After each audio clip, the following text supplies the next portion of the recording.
ng isang letra sa banyagang salita, G, God. Ang simula ng Ama.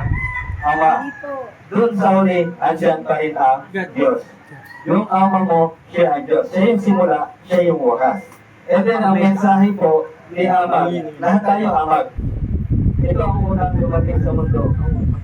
Okay, Amag. Oo.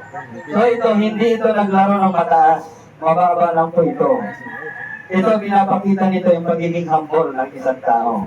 At dito sa Amag, kaya natin inumpisan dito, hindi na itatatwa ng isang tao yung kanyang behavior.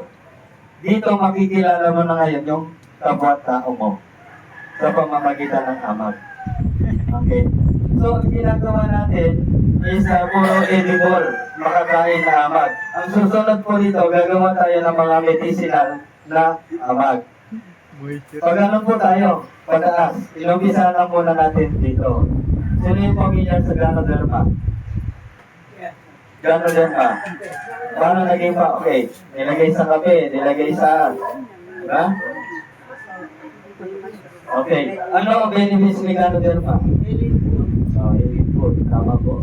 Maraming na ibibigay, maraming nagagamot ang Ganoderma. Aside from Ganoderma, ano yung isang pinakamatindi? Papunta po tayo ron. Sinimulan lang natin dito. Kaya nga dito, mapalat at nagila ang sinong magbibigay tiwala sa dumating.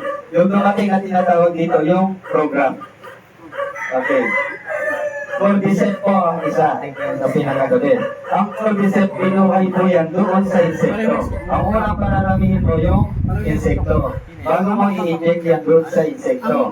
After 3 days mamatay si insekto, magiging zombies po yan. Naglalakad buhay pero tumutubo na po yung sa likuran niya, yung cordyceps. Ang cordyceps po, kung magkano ang halos halaga ng per gramo ng ginto, ganun po ang halaga ng cordyceps. Kaya nga sa Japan, umaakyat sila sa kabundukan kapag panahon na paano na yung snow. Naabot sila ng ilang buwan po doon. Makakuha lang ng ilang gramong cordyceps, tuwang-tuwa na sila. Pwede nyo search yan sa Google, ang cordyceps. Pamilya po kayo doon? Opo. Sir, ano po si Sir Pamilya? Sir, pakita ko lang. Pakita ko lang. Sige po, may patutuo si Sir. Mama ko, papa ko po, pareho na stroke sabay. Sabi ng doktor, paglabas namin sa hospital, mag-oxygen po, 1 month kami, yung panahon ng pandemic po, yung mga kasunod namin, binabalot sa black bag. Alam niyo po gano'n yung mata, parang Buddha. Hindi ko po pinag-oxygen yung dalawa. Pag uwi namin sa bahay 1 month, nakaratay pa rin mama ko. Pinainom po ng gano, yung sinasabi niya. Hindi ako mag-oxygen, kasi yung pina-oxygen nung may client ako, hindi naman ako yung, ano tawag niya, yung naghuhugas lang yung parang ang tawag niya. O yung caregiver, hindi naman ako ganun, pero accidentally nakapag-ugus na ako may experience na talaga ako. Pagkatapos, ayun po, dahil may experience ako, nagawa ko sa mama at papa ko. Kasi hindi ko siya pinag-oxygen, kasi pag may oxygen po, ganito. Pagka hindi na kaya dito, bubutasin to. Pag hindi na kaya dito po sa tiyan. May experience po, ganun po yung mga nahugasan ko. Pagkatapos ito po mama ko, El Sagano po, ngayon nag-aaway na sila, gumaling. Nag-aaway na yung dalawa. Ayun po, dahil sa gano. Yung kung gaano malakas ang oxygen level niya, ibubos po yung puso. Dama ko po ito yung sabi ko sa papa ko, Papa, 4 na capsule kami. Sabay kami ng papa ko. Yung mama ko ganyan, no? Para kala mo lalasunin siya.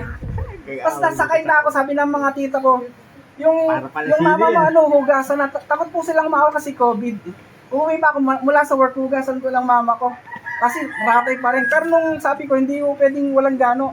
Ihalo nyo po sa gatas o kaya sa lugaw. Ayun po naihalo. Tapos nag-text po ang mga tita ko, sabi, o mama mo, ang yabang. Nag-CR mag-isa, naligo mag-isa. Ayun, nag-aaway na po yung dalawa. Magaling na. Gumaling po. Gumaling po dahil doon sa gano'n na sinasabi niya. Kaya yung mushroom po talagang effective po talaga siya. Amen.